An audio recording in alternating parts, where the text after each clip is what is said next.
A very good morning to each and every one of you. Family, welcome to our community here at FYI. We're happy to have each and every one of you on this 12th day of April already, believe it or not. We're just off of mid-month, the 12th day of April, and we hope that you're a little farther along than you started the month. Good to see each and every one of you who are on the live this morning. Great to have you guys on board. Great to see so many of you. And don't waste time. Let's get the housekeeping out of the way as soon as you guys come on. Let's get the housekeeping matters out of the way, folks, and share the live for us wherever you're joining us from. Do let us know if you're hearing us loud and clear. All the technicians who have signed up for duty this morning, do let us know if we are being received loud and clear. Good to have each and every one of you here, guys. Sheila Boyd-Child is here, and Yolanda Thomas, and Debbie Collins, and Sharon McPherson, Samoa Williams. We love it when you guys come and y'all don't even bother with us. Y'all just start chatting up, especially those of you guys who are joining us on YouTube. And that is one of the benefits of joining us on YouTube. And once we put the link up, even though the show hasn't started, people can chat up each other, start catching up on the stuff that happened over the last 24 hours. That's one of the features of having us on YouTube. So those of you who are joining us elsewhere, we encourage you guys, join us on our YouTube channel as well. That is our encouragement to you guys. Ensure that you sign up and you subscribe to our YouTube channel as well. That is, and you get those added benefits. Those added benefits once you're locked in, folks, in our YouTube channel, you can start the chatting up right there. And for those of you who are joining us from Facebook, those of you joining us from that end, that is what the YouTube channel looks like. So when you type in credible sources, that's what you should be looking at. And then you click the subscribe button, and then you head to the notifications, and you take it from there so that you are notified as soon as we come on live. You get that notification. We post a video, you get that notification. It doesn't happen as smoothly on Facebook as on YouTube, and we find that YouTube is a very steady platform. It's not done often, and they don't switch things up too much. And we like that, you see. As one gets on in age, Clifton Smith and Minty Graves and all the other folks joining us, we like sure and steady. We like sure and steady as one moves on in age. But good to have each and every one of you folks on the broadcast this morning. Thanks for joining our program, our humble program here at FYI. Good to see each and every one of you, wherever you're tuning in from this morning. We trust that you are well. We trust that you guys are well. Great to see. Again, so many of you on the live. Clear Alexis, Charmley, I realize don't join us on the YouTube end too much these days. And, we give some of you all a little leeway, right? We give some of you all a little leeway with Facebook, but we really want to move to YouTube again, because it's such a steady platform. Rita Cummins, I see you there, and Clear Alexis, Charmley, Richmond. Yolanda Thomas, thanks for that contribution. Yolanda has made a contribution to our program right there on YouTube. That's all part of YouTube, All right? That's all part of YouTube. And we're working on the Facebook end to allow you guys to donate to our program live, just like how you do it on, or as the folks do it on YouTube. We are trying with that. Folks, don't think I get in dark this morning. I came with my hot cup of black coffee. What are you guys having for breakfast? What are you guys having for breakfast? Good to see you folks. The various places you're joining us from. Great to have you guys here. And thanks, Yolanda Thomas. Thanks for the thing, Yolanda. Thanks for the thing. We have a good cup of black coffee. I don't know about you guys, but I love my tea served in the saucer. Right? My cup must be in the sauce. I don't know if it's because I'm, as one pushes on, you see, as one advances in age, I love, I sorry, kind of from the whole thing and show you guys. I love my tea served in the sauce. It has an actually mentioned an otherwise austere cup of tea. Can tea be austere? So plain cup of tea, otherwise. There may be more to objects. Inanimate objects. Lester Weeks, good to see you guys, and Edward Brooms, all you folks who are joining us this morning.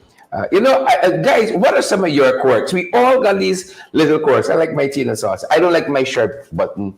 I don't like my neck and chest showing too much. It's just me. I feel like half dressed. So as I keep telling you, this where the button and the shirt stops, and I have to put a pin here to hold it up a little high. I don't know. Maybe it's the days when I rigorously practice my Christianity. Perhaps. But I don't know. I just feel like half dressed if my shirt isn't like right there. I don't want the top button to be buttoned and looking to churchy again. But I don't want it too much down, and then I don't like that. I don't like that. Just me. What are some of your quirks? I know y'all got your own quirks.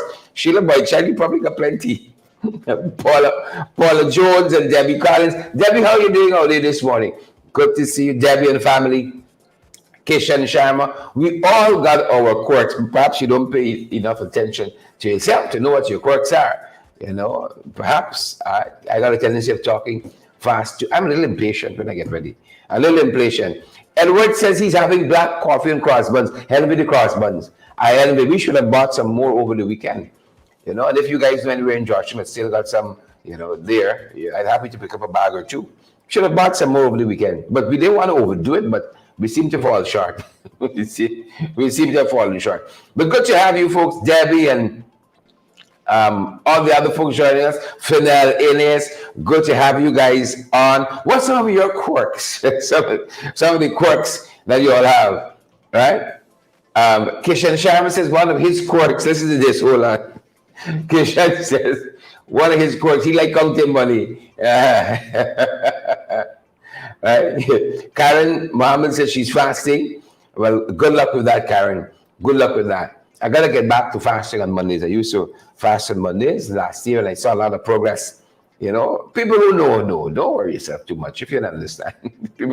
I saw a lot of progress. John Jones, one of your quirks, Beryl Crawford, and Yolanda Thomas says she's on her way to work. 68 degrees in Queens and cloudy. Well, we hope that weather that's good for you. That's good for you. You get to work in tip-top shape, fired up, and ready to go. Good to have you, Yolanda. Joy Hopkinson is here, right? Sheila Boychai says he's having some black bush tea in NYC. Yeah. There's one thing with this guy. He's carrying things with me. Right? Somebody come in, bring some 6 o'clock sweet sage, bring some, bring something. Yeah. We carry the bush with us. And what is tea bag but just refined bush? That's what is tea bag and all of these. I'm amazed how tea has exploded. They've got about a gazillion variety of tea. Yep, I'm amazed. So not surprised to get a bush in NYC. You got your bush there. Good to see you folks. Beatrice Selby, good to see you. Beatrice says she's hurrying to work. She cook curry for lunch. Yep. You can distract a lot of people at the workplace now. Beatrice coming with curry for lunch, folks. Curry's in the bowl. Curry. Good to see you guys.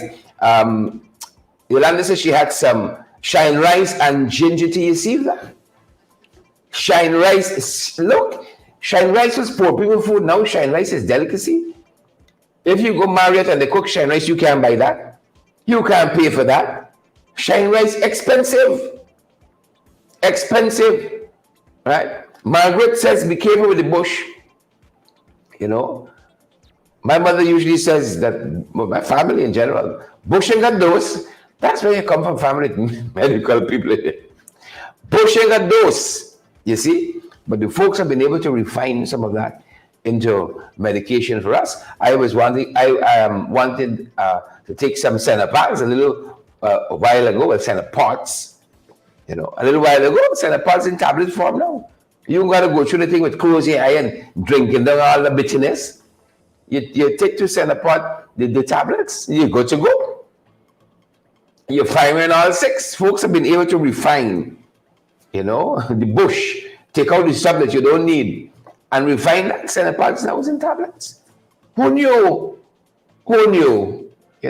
Those folks come right here. You're going to see some people looking different come among us. You see? I say, tourists, nice time. The folks come among us, study, your sense of fashion, what you take for herbal medicine and all that, study that, go back, package it, and come and sell it back to you.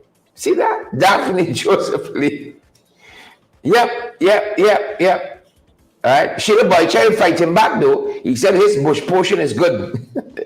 Everybody says that. Dave Bush is the best bush. Mia Bill, it's good to see you. Mia says they send a pods in the. Is it Senna pads or pods? I think it's pods. P-O, not P-A. I think. Methinks. Mia says the Senna, the tablet form of Senna is way better. No horrible abdominal cramps. But that's another story. I don't think women can wonder twice. No horrible abdominal cramps. You see? That was some of the side effects, We don't know everything in the bush. We just boil it and drink it. And again, the folks have been able to refine some of that and bring it back to you. Wayne Brown joining us from Buxton. They stopped training in Buxton. The folks in Buxton stopped training. You see, Margaret is on the ball. Margaret says pods. Yeah, we used to sell the pods. Right? Sell the pods. Because I think it's a pod. Right? Who's this person, Monkey here? Monkey says, I like bush, but not bush tea. We got a character on YouTube. That's the name, Monkey. I like bush, but not bush tea. Or when Don Cook says, when I was a child, we had bush tea every day. And on Sunday, it was chocolate tea. I think I like chocolate in my tea. I like chocolate milk, like coal. But I think I like chocolate in my tea so much. I know you're all strong on the tea and the pods, but the quirks, maybe that's one of your quirks. Bush loving, you see, a bush loving people, and it comes in out front parts. Sheila Boy Child, bush loving people. Folks, let's get on with it. So much for that. Y'all stayed away from the quirks. We got everything else. Good to have you folks on this morning, wherever you folks are joining us from. Great to have each and every one of you folks on the live. You know how we do it. We on the live. Great to have you guys. We are queued up to head into the stuff we're covering in the morning papers. We thought we were queued up. We're correcting that. We are correcting that forthwith, folks. We are correcting that forthwith. We're correcting that forthwith. All right. So look, one of the things we are, the covers of the papers. We always start here, And Kaiju News has a very strong cover this morning. Kaiju News is always strong on oil and gas, among other things that they cover. Very, very strong on oil and gas. And one of the things we're covering this morning is the headline. International headline. The U.S. saying that the Balkans have been poisoned in the area in that region with Russia, poisoned by misinformation and disinformation by Russia. And those of you who are astute followers of these things know that when you invade a country and so forth, one of the first things you got to do is knock out communication and kind of there's psychological warfare on that front. What people believe is very important, and so you see a lot of misinformation. That's why we know, it confirms that these cats we have here, as my international law lecturer, the late great Duke Pollard used to say, these cats, not referring to anybody in particular. That was his phrase. These cats, that's how these cats here operate. You see. That's how they operate. They try to infiltrate the mind. That's what they want to attack. They want to control what you believe.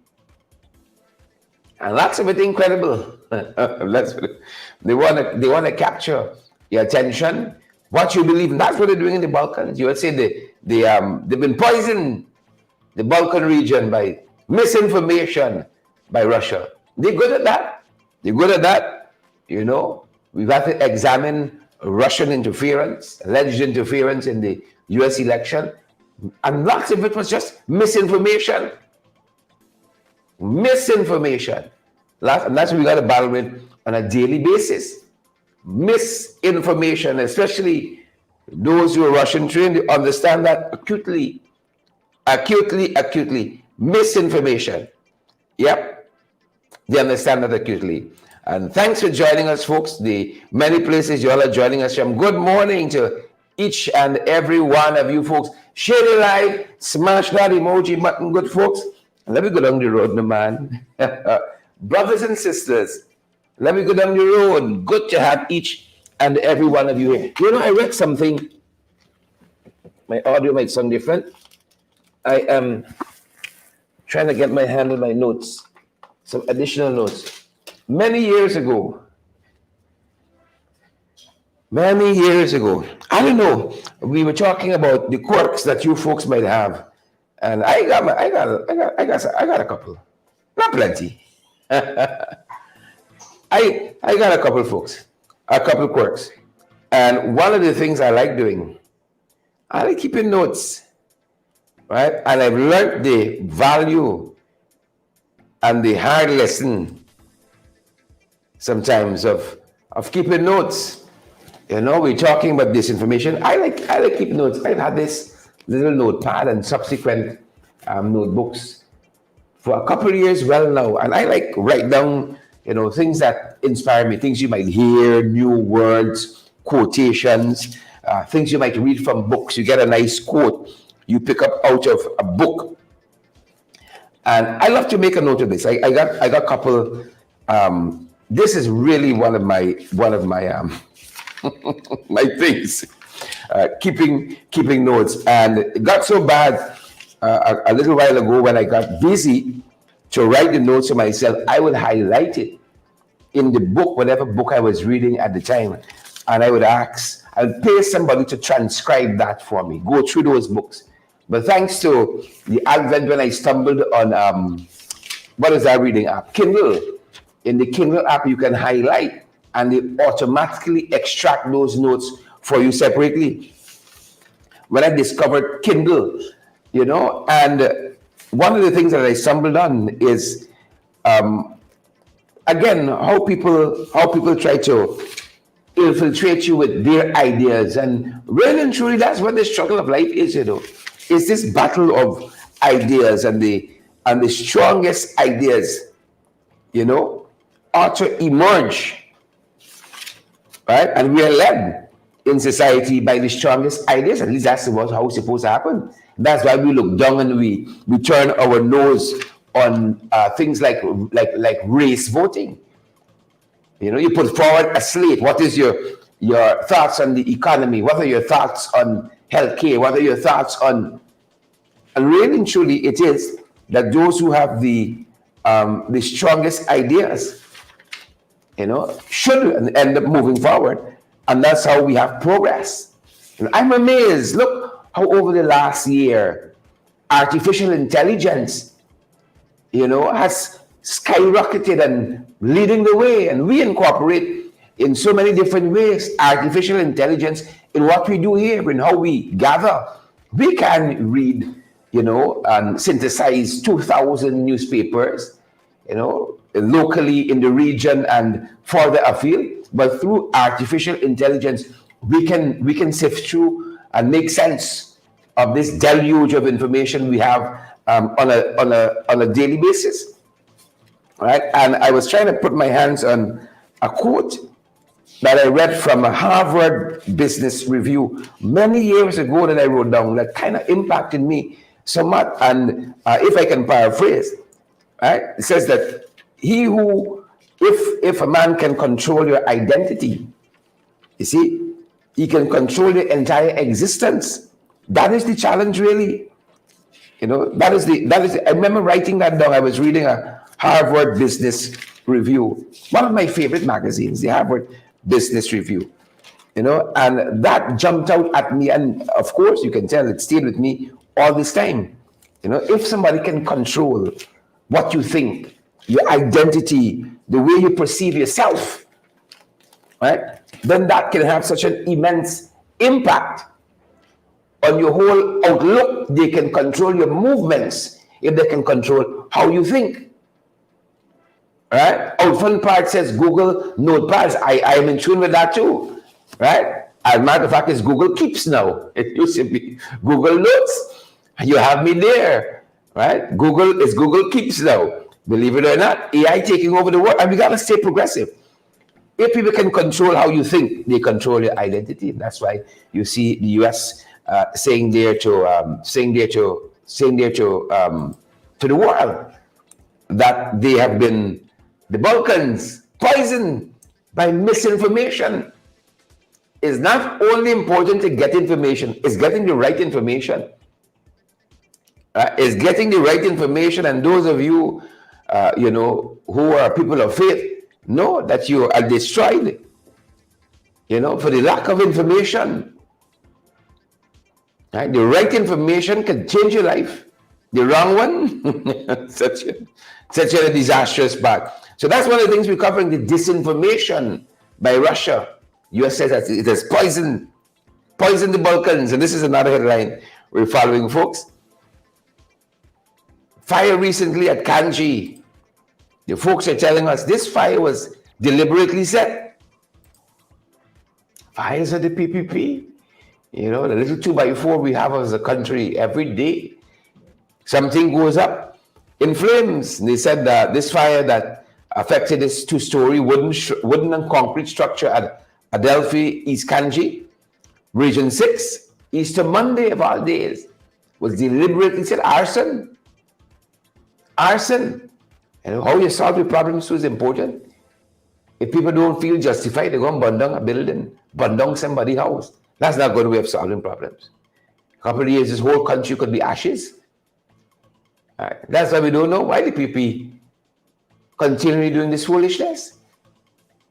Every day, something goes up in flames. This is such a small country.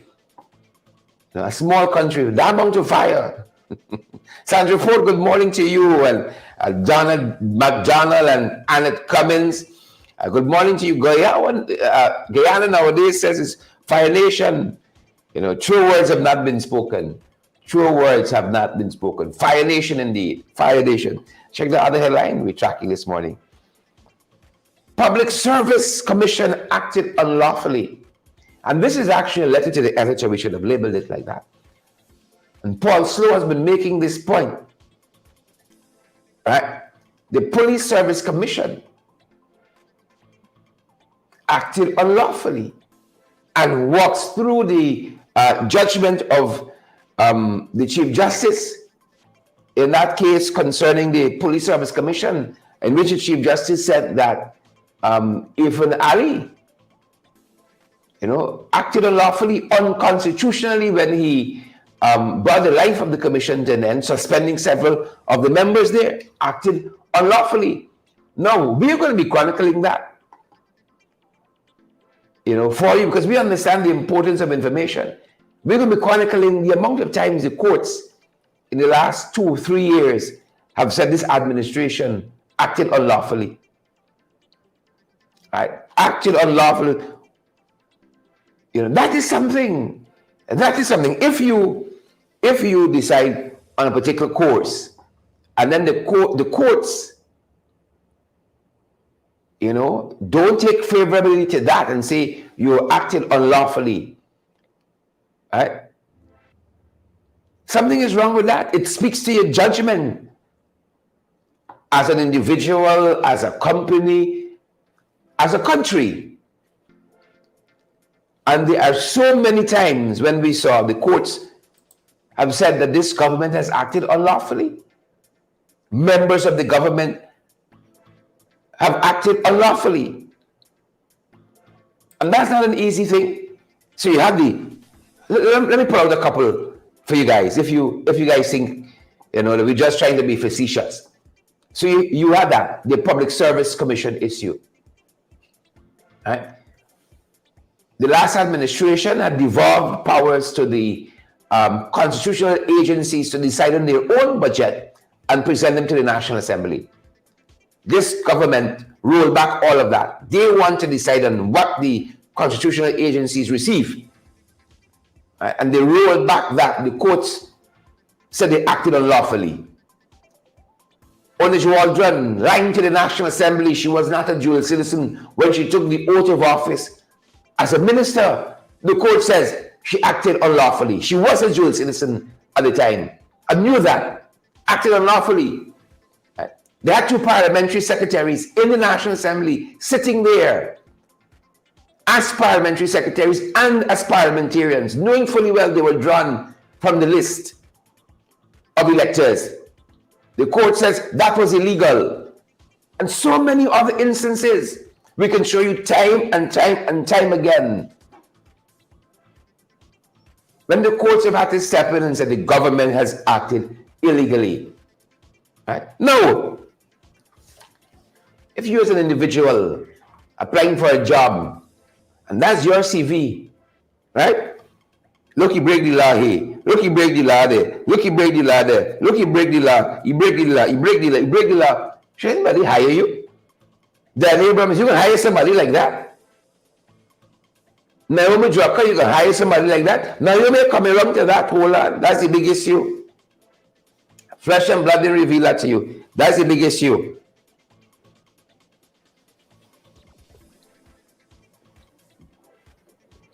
Yep. But that's this government. Illegality after illegality after illegality. I see some of you saying, what do you expect from an illegal government? Perhaps you're onto something. A whole host, a bevy, a catalog of illegalities. And this is what Paul Slow is outlining in this letter to the editor. Right? He says here, I'm going to read a couple paragraphs very quickly. The not lawfully and duly constituted Public Service Commission, led by its chairman, Bishop Patrick Finlay, and Secretary Jaigobind Jai Singh, is apparently flagrantly violating the ruling of the Chief Justice. And he goes into this letter, right? Aubrey Norton versus the AG. That was the case. In order for the police commission, the Police Service Commission, to exercise any of its powers and functions and or duties conferred on it by the Constitution of Guyana, it is mandatory. This is the law. It is a mandatory requirement that upon the constitution of the Public Service Commission, the Public Service Commission, subsequently to the expiration of the life and term of the appointment of the previous Police Service Commission, that a chairman of the Public Service Commission be appointed a member of the Police Service Commission. That has not been done. But the Police Service Commission out there doing what they have to do. And as Slow says, in violation of that ruling. Now, they only correct themselves when they're challenged by the court, and even in some of the instances, they're still badding up. Which is what we saw recently at GCOM, with the gerrymandering of the boundaries. See, the minister responsible, Nigel Darmlan, he was moving ahead, he redrawing constituency boundaries, of course, to favor their political party. And then when challenged in court, GCOM said, no, it's not he for do it, it's us. It's really us. And then just used his proposal anyway. Yeah. So this is Paul Slow telling us here that the Police Service Commission is acting unlawfully. It must have a member drawn first to be properly constituted from the Public Service Commission, among other things. And the left is in today's Kaitra News. You get a chance to read it online, do so. It's going to be instructive. You get a chance to unpack it. Do so. Not a headline we're following here. I think it's another letter to the editor, if I'm not mistaken, that the authorities are afraid of the fourth estate. That's the media. Afraid of the fourth estate. Why? Perhaps because they can't control it. The control freakism in them. They got to control everything. They don't want to leave political space for anybody. And that's what this letter to this editor is shouting here. Saw yesterday a statement out of the Department of Public Information, again, castigating someone from state media who wrote anonymously to Village Voice. All abuse out this person. This person is a mole for the opposition, all because you're critical of some of the silly things they're trying to do. Right? They say they love the media. Oh, until you express an independent view of theirs. Oh, they're nice and cozy. Oh, they're good government where media is concerned. Until you disagree with the policy, and then you get a whole diatribe like that which was published by the GPI yesterday. And that is what this letter writer, one Leland Rupnarain, is getting at here. That's the morbid fear of the fourth estate, the media, profoundly afraid. Right? If the journalists alone that we have did independent and good journalistic work, this government couldn't survive for a second term. So egregious have been some of what they're doing. They couldn't survive. They couldn't survive a second term. Right? But we don't have a lot of those journalists that can interrogate an issue. You know, we got some fantastic journalists, some not so much. Right? We come just to take the notes and regurgitate. You know, I was happy that a lot of journalists here were inspired by Isabel Young. So came in very quietly, did the research, did the work. And then when Jagyu thought was some miscongeniality, and the question started to lace him, oh, Sue's family came here a long time. That is the work of journalism. Are we going to examine it? We're going to examine it shortly, folks. But those are a couple of the things that we are picking up on the headlines, in headlines for the morning papers. A couple of the issues that we're picking up in the morning papers, guys, and that we're following.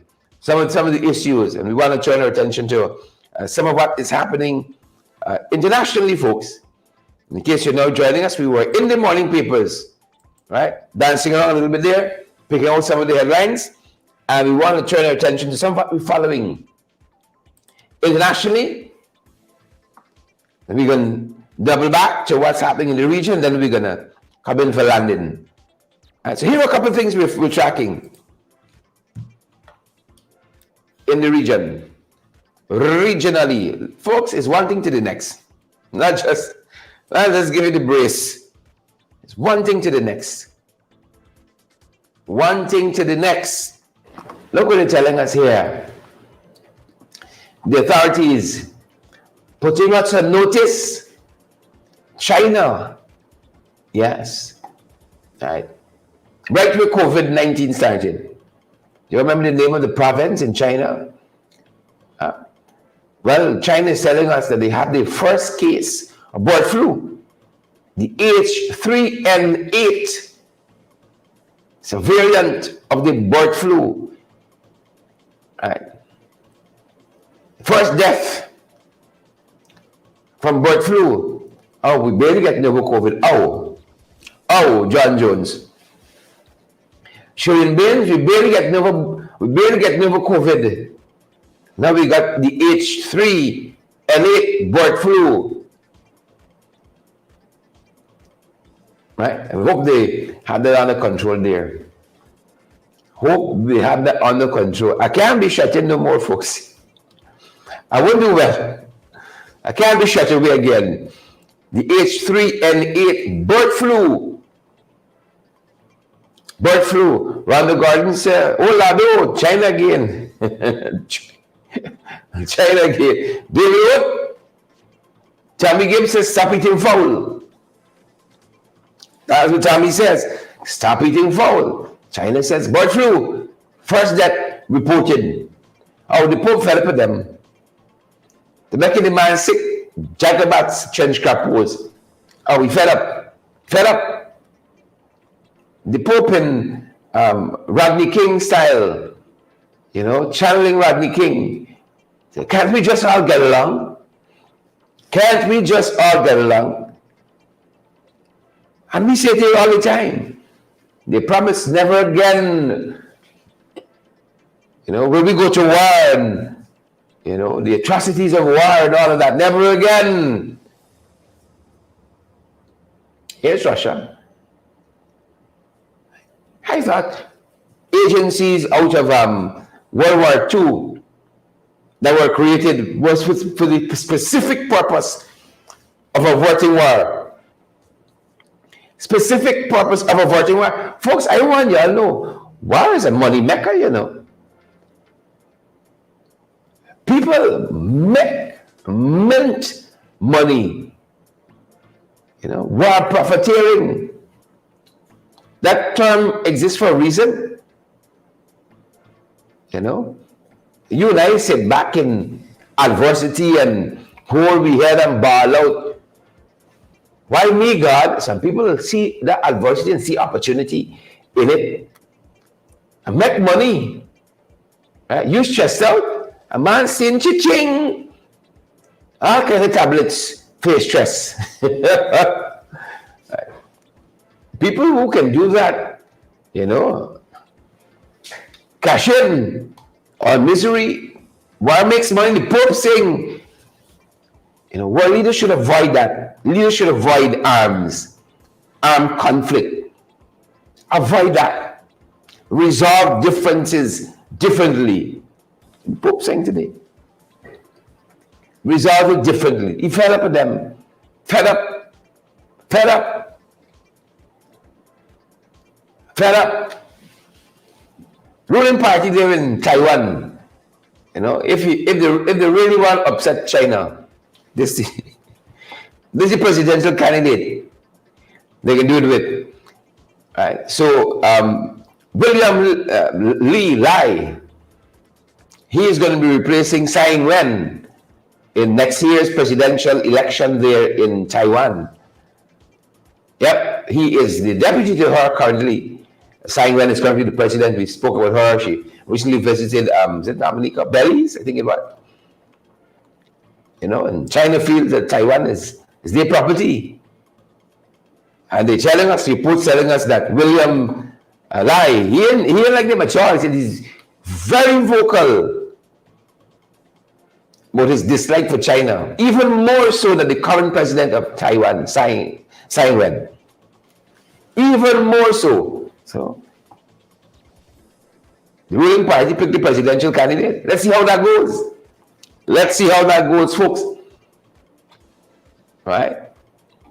Some humanitarian agencies have been saying they got some struggles getting into Afghanistan and helping the people. Right? The Taliban there says they got an obstacle. Right? Well, they said women will not be barred from university too, but it did happen. Oh, we're not going to roll back any of the progressive rights of women in Afghanistan. No. But it has happened. They're saying we don't have no obstacles for the UN to come and work in Afghanistan. No obstacles. When people show you who they are, believe them the first time. Why did we think things were going to be different the second time around with the PPP? I mean, the Taliban in Afghanistan. Why did we think so? Angelo, when people show you who they are, believe them the first time. That's Marie Williams. Believe them the first time. The Taliban is saying, no obstacle to the work in Afghanistan. None. Yeah. Whew. How do you solve a problem like the Taliban? How? How? Huh? Well, I still how? Moving on, folks. Moving on. Crime. We got a lot of crime, guys, picking up in the Caribbean region. A lot of crime. You know, you name it, from Trinidad, you know, this country crying out badly now. Very, very badly, crying out. St. Lucia, told you last evening that the Prime Minister of St. Lucia, Philip J. Pierre, you know, they have instructed the police there in St. Lucia, as we turn to regional news, to bring the crime situation under control by all legal means. That's what they told the police there in St. Lucia. Right? And this morning they're reporting that the police have intensified their work in an area. They got a lot of crime. View Fort, a lot of crime, they tell us, operate in this area, and they're trying to get a handle on it. And what they're reporting is that the police continue to intensify their work in this area. View Fort, but a lot of people, a lot of View Fortians, they're saying that, you know, they've been expressing that they feel a little neglected by this peer government there in St. Lucia.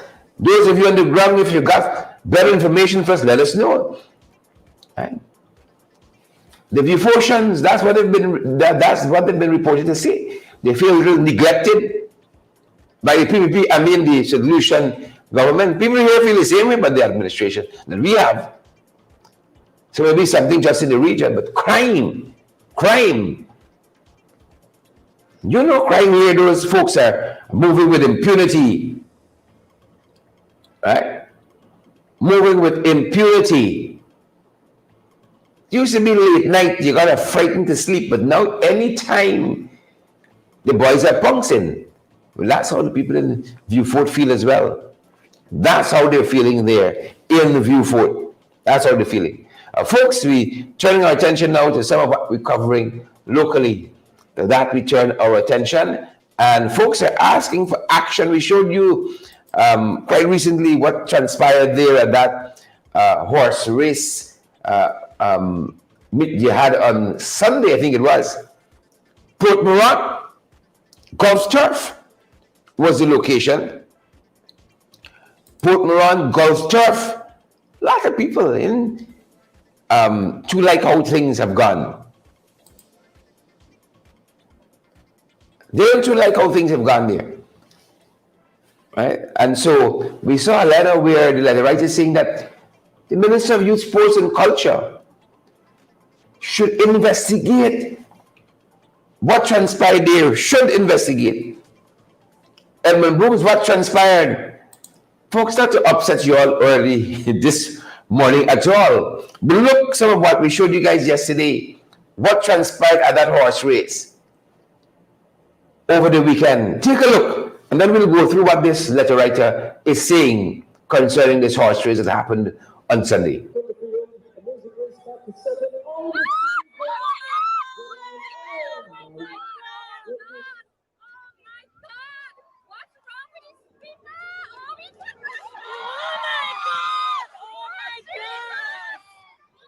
People, please remain calm. Oh my God! People, please. Please, people. Oh my God! From the field, amazing race back to 7. Oh my God! Oh my God! What's wrong with these people? Oh my God! Oh my God! People, please remain calm. Folks, people are not silly, you know. Guyanese people are a very, very smart people. Are very, very smart people, extremely smart people. Guyanese, extremely smart. So listen to what this letter writer is asking for. And this is, horse race enthusiast. That's what it says there in the papers. Asking the Minister of Youth, Sports and Culture, Youth and Sport, to order an inquiry into the accidents of last Sunday horse race at the Port Mourant Turf Club. This is what they said. The Easter horse race meeting hosted at the Port Mourant turf last Sunday was marred by three horses falling in the fourth race. I'm told two of those animals suffered such severe injuries that they had to be euthanized. In an earlier race, a horse also fell, and I am told it had to be put down. The horrific three-horse collision in the fourth race was so gruesome, they tell us, and tragic, that it should have led to the aborting of the day's proceedings. But strangely enough, the race meet continued. Through the public address system, the jockeys were summoned to a meeting. The spectators were later advised that the jockeys had said that the conditions of the track was not responsible for the accident in the fourth race. Instead of speaking to the jockeys, this is what the authority is saying, those responsible should have had systems in place to undertake a professional assessment of the goings and to determine whether the turf was suitable for the continuation of the race meet. But even more so, a decision should have been taken to abort the day's proceedings in solidarity with the horses that were injured during the fourth race. The letter writer goes on. See, we just continue business as usual. We just continue. There's nothing usual about what we saw there. Nothing usual about that. I'm certain. You know, it's not in every horse race you see horses piling over each other. And the writer makes a profound point. Did we get something wrong there? Did we? Did we get something wrong? Is it the jockeys to say the field is good? Or are they professional people? You know, but you all know the refrain. Money half him neck, this is Guyana. Money half him neck, this is Guyana. I hope they look into that. I hope they look into that. Now, this here is an oxymoron. Cop, ex-cop, you know, charged with fraud. Charged with fraud. But again, that's the refrain. This is, that's the refrain. This is Guyana. I want to listen to the other stories that we want to touch on. Houston Secondary ransacked over the weekend. I don't know if those boys were looking for Miss Semple's cutlass or what. In Miss Semple we trust. Right? Miss Semple for Commissioner of Police. I don't know if the cutlass, the cutlass or the cutlash is what they went looking for at Houston Secondary. Remember that fight between the teacher and the parent and the student? Houston Secondary. But they tell us that the school was vandalized over the weekend. Yeah. And the whole police force got to walk behind the president, including the COP, the Commissioner of Police. Then we open up space for the boys. Tell you, I don't want to hear about this until every Guyanese is being impacted. 37.2 was 50 something the other day. What good does it do us? What good? Well, General has wailed into the former president of the Georgetown Chamber of Commerce, Timothy Tucker, you know, for calling people who criticize and asking for a fair shake from ExxonMobil. You know, so they can feel some of that 37.2%. They won't feel like, they say that's low life. According to General, Timothy Tucker described people who pushing back against ExxonMobil as low life. Yeah. Sabuk News, Kaishu News reporting today, quoting Timothy Tucker saying that those folks are low lives. Wow. Wow. Just wow. Right? But we hasten on to the biggest issue. The goal has faded in. Nazir Shah Mohammed.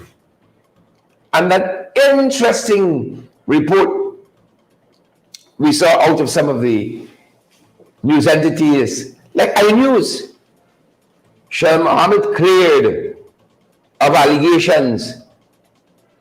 Initially, when I saw he's clear, I said, "Is the flu? Is bird flu? Is H3 and N8? What have you? He was ill. He's better now." And then, as we covered on a program last night, iNews listed a whole host of allegations made against Mr. Shah Mohammed over time, murder and drug running and accusations. And this company that was that came out and said that he's a decent fellow. Well, Sabbath News did a better piece of journalism. Sabbath News did a much better piece of journalism, because one of the questions I asked after we engaged newsrooms reporting on it and then iNews reporting on it yesterday is, where this farm come from? Right? But Sabbath News, doing better journalism, told us all of that. That is Mr. Mohammed himself who procured the services of this firm. Right? And he said it was twofold. He's been denied a visa for a little while. He wants a visa, like Bird Nest. And two, he said lots of his critics and competitors have come after them or put out some of these rumors to try to diminish them in the eyes of the public. All right? So this is his business interests he's protecting as well. But I ain't got no qualms over that. Folks, I ain't got no qualms over that. All of us should want a good name, a decent name. There's nothing wrong with that. None of us want to be known as criminals or anything that is negative. And that's the struggle of real life. Everybody wants a good name. Nothing wrong with that. And if you got the money, you order whatever investigation you want to order. Whatever investigation you want to order. If you got the money to do it. If you got the money to do it. Nobody can fault you for that. Right? Nobody can fault you for that. So we know now some of the things we didn't know before. That is Mr. Mohammed himself who procured the services of the firm, as he's trying to, I think in his words, to clear his name. Right? Sabbath News says, declaring that he's not involved in any scampish business, Nazir Shah Mohammed has secured the Washington, D.C. public relations and lobbying firm, right? Barbara Griffith and Rogers, to investigate why he has been blocked for more than a decade from securing a U.S. non-immigrant visa. All right? That is one of the reasons why, as we said, he did this. He procured the services of this firm. He said, the report here by Sabbath News says that Mohammed, who is preparing to make another non-immigrant visa petition to the U.S. Embassy here, says that his character is beyond reproach. Right? Among other things, his character is beyond reproach.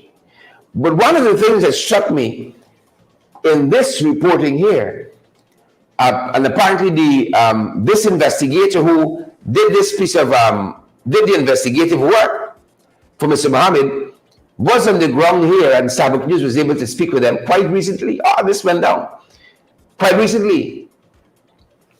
And what that individual told Sabbath News is that this wasn't, even though some of the Mohammed's family members were investigated as well, that this report was specifically about him and not his other family members. I found that a little strange. Right? I found that a little strange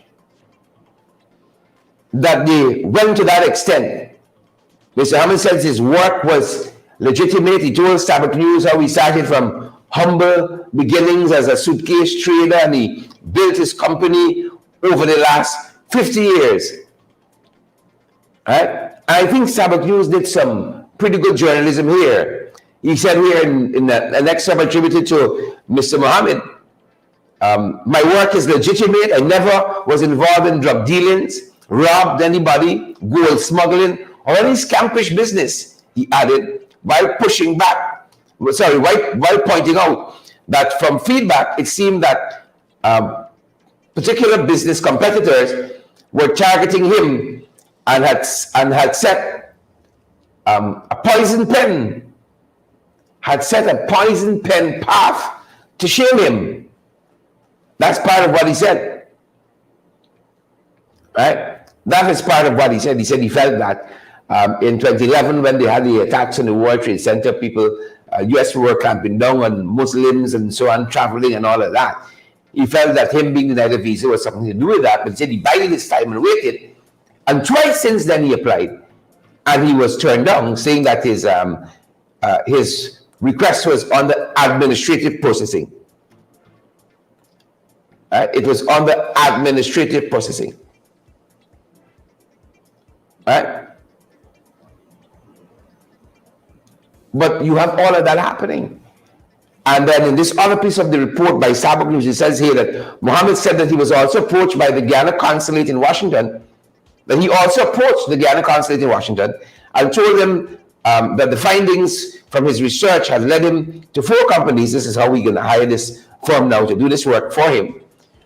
And I wanted to get to this point. He told them that if anything untoward was found, they would have no choice but to report as is. This is the company telling Mr. Mohammed. Sources close to Mohammed said that the last straw for them, why they really went in this direction of the investigation, was when the Ashridin's Ferrari was held by US Customs. And rumors swell that it was because he was being investigated for a series of crimes.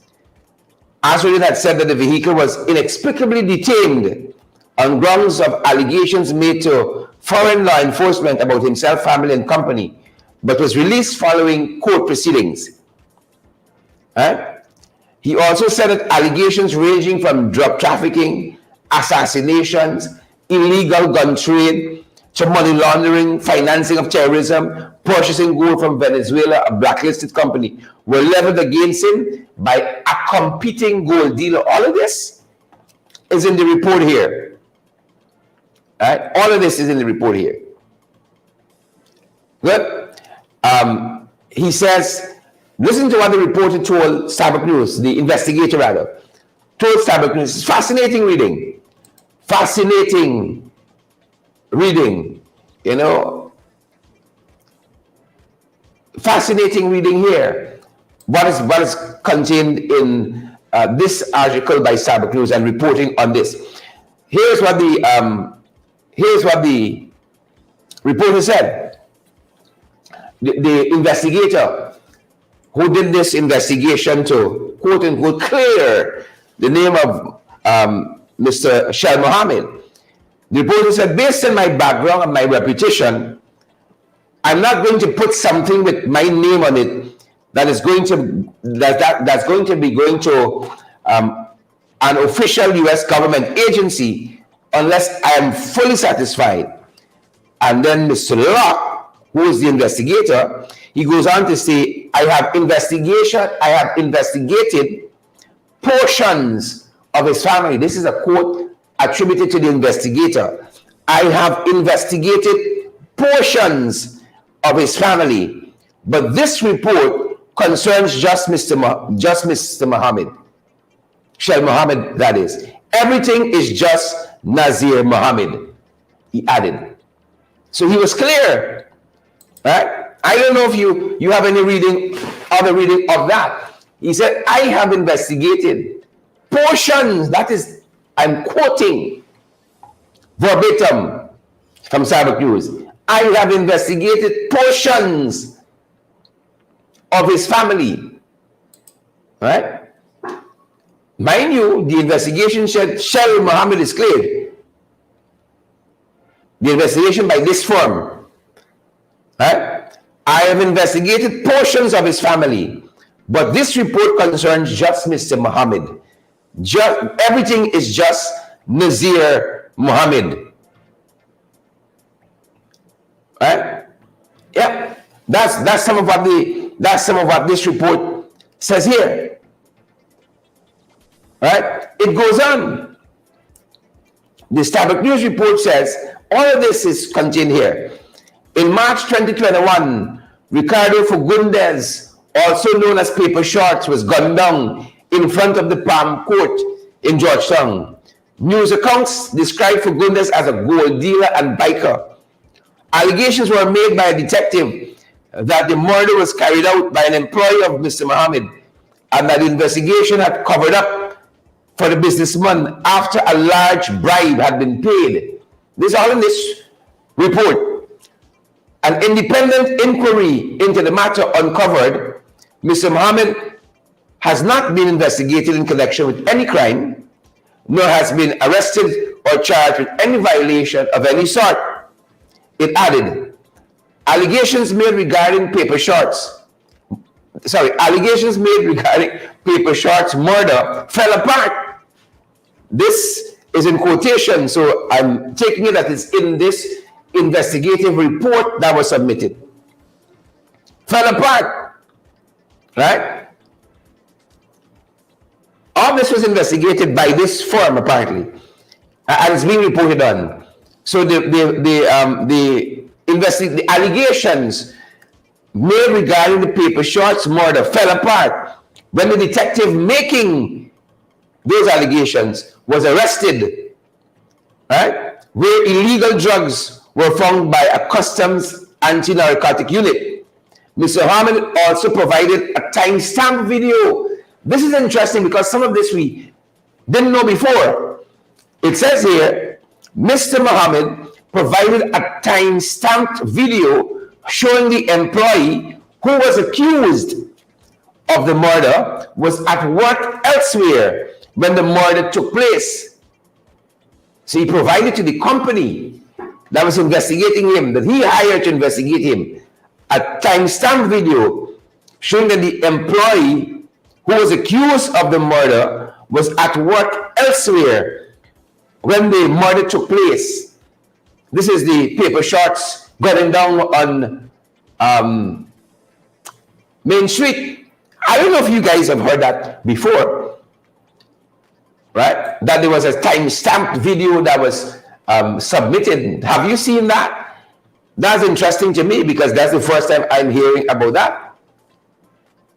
That's the very first time I'm hearing about that. I wish they would release the video, make it public. I haven't seen it, and I've been trying to follow this matter. So they provided to the investigator time-stamped video of where this man who was accused of being their employee, the Mohammed's employee, and being part of that gunning down of Paper Shorts. So he was elsewhere when the murder took place, and they provided a timestamp video of that. That's what the reporting here is saying, right? And then the report goes on to say, this is fascinating too, an independent investigation by the regional security system. This is the RAS, the RSS, the regional security system confirmed that there was no evidence of corrupt practices or an attempt to cover up the probe. Did we ever get a report from the RSS? If I remember correctly, the government has refused another report. They have refused to release, but it's the government who told us what was contained in the report. So that to me is fascinating in and of itself. That an independent investigation by the regional security system, the RSS, confirmed that there was no evidence of corrupt practices or an attempt to cover up the probe. As far as I know, I don't know if you guys know differently, but that report has not been released by the RSS. So it's fascinating that an excerpt from that is contained in this investigation that was done by this international company, procured by Mr. Mohammed. So as the reports, if iNews is to be believed, a newsroom cleared Mr. Mohammed. It's just fascinating. Right? Just fascinating reading. It is just fascinating reading. And again, Mr. Mohammed says he's been treated unfairly. These accusations and all of that, and why he procured this international organization, again, is to restore his name.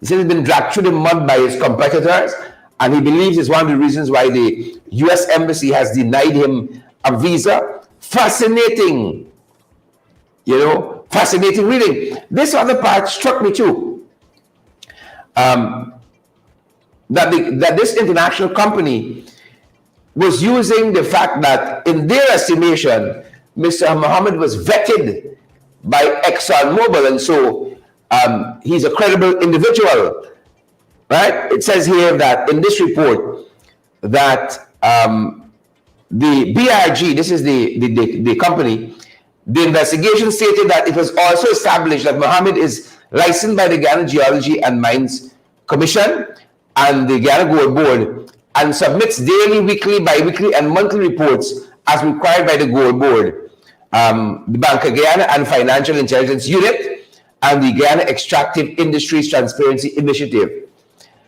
All his records are open to inspection. Right? That's what the company said. BRG. They go on. Mohammed, according to BRG, has been vetted by all of the groups and businesses with whom he has done business, including ExxonMobil has vetted him, Halliburton has vetted him, ChampionX has vetted him, Standard Drilling, Patterson Energy, Logistics, Aramco, Baker Hughes, all have stringent written guidelines governing their relationship with individuals such as Mr. Mohammed, it stated. Right? Other findings of an independent inquiry are that Mr. Mohammed has accounts with all of the banks in Guyana. To open these accounts, he was required to undergo and pass know your customer inquiries to comply with US KYC guidelines and regulations. Very interesting. Very interesting. So this international firm uses that to say, well, he must be a good individual if he passed all of these guidelines. I was taken a little bit aback because I was wondering if when I went to open a bank account, if I remember filling up one of these know your customer inquiries, I wonder if I had to do that. Just wondering, But it's fascinating reading on the whole. Donna McCalman, fascinating reading. And I try not to cast aspersions to people. This is a country where you hear all kinds of things. And this is just another chapter. I'm certain, another chapter. The Mohammed's living the best life. And hired a big time firm. Let me make sure I quote the name correctly for you guys, because some of you might got some challenges. I might need them myself. I never got the money though. I definitely ain't got the money. Right, this is Barbour, B-A-R-B-O-U-R. Right? Barbour Griffith and Rogers, BGR. That's the name of the firm that they hired to clear the names.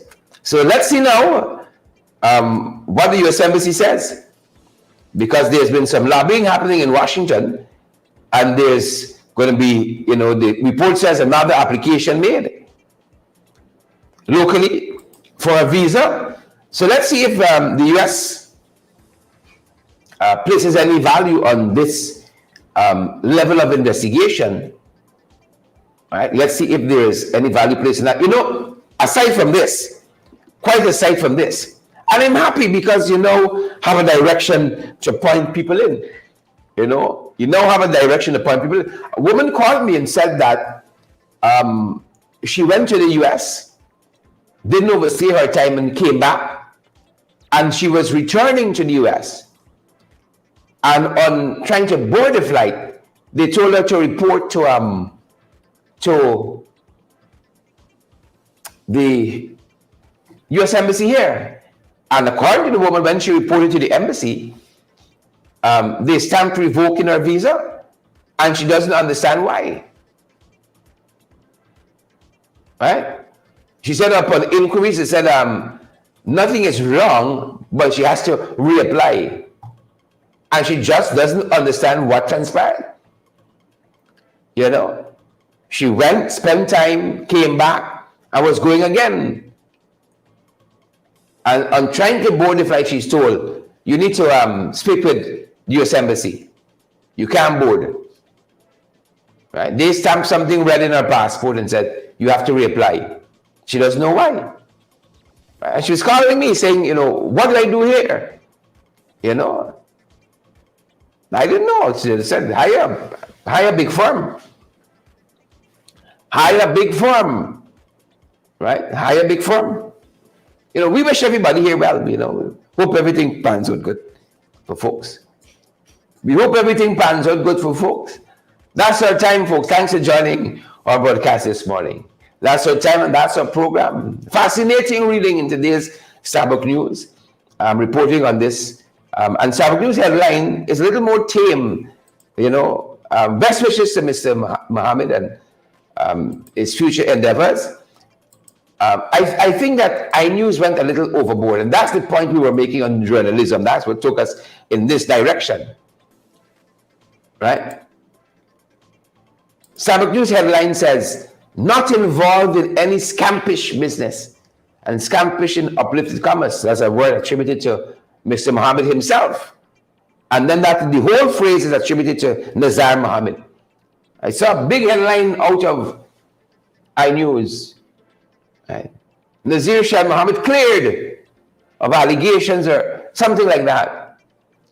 But the story left more questions. And on the program last night, you guys would have heard me asking, did Mr. Mohammed knew he was investigating? He was being investigated? Who, you know, procured the services of this company to do the investigation? They left all of that out. Right? And it took a decent company like Starbuck News who gets the journalism right more often than not. Right? To tell us, you know, give us more meat on the story. Right? But that's that, folks. Thanks for staying with us this morning. Guys, we want to recommend if you need a company to look into your interests, you need a commissioner of votes to affidavits and a justice of the peace, we want to recommend the Alistair Collins firm. They do good work, and we want to recommend them, guys. They are located at the Callion Mall. They're on Lamaha Street. This is between Camp and Waterloo Streets. And you got need for a justice of the peace, a commissioner of votes to affidavits. Yep, get the answers you need, folks. Just go down, talk with the folks there. As commissioner of votes to affidavits, justice of the peace, the Alistair Collins firm provides expert guidance and support for all your documentation needs. They're open Monday through Saturday at the Callion Mall on Lamaha Street between Camp and Waterloo Streets.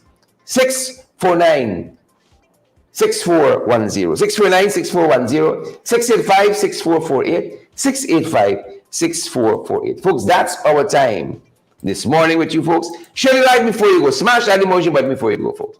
That's our time and that's our program. Thanks for joining us, each and every one of you. Thanks for joining us. That's my time. Fascinating reading. Fascinating. Share the like before you go. Smash that emoji button, folks, and partner with us as well so we can keep doing what we're doing here, bringing you guys credible and valid information. Partner with us. Credible and valid information. We are available via Cash App, Zelle, and PayPal, MoneyGram, Western Union, all for your convenience, of course. All for your convenience. That's my time. Stay woke, folks. That's our program. That's my time. That's our program. Good to see you, Dolly Anderson, and all the tubers. Glenford, Jim Moore, Sheila Boydchild, Sharon Costello. Good to have you, Castillo Edwards. Good to have you, Debbie Collins and Glenford Gordon. Out fun parts. Stay safe, guys. Stay woke. Stay woke.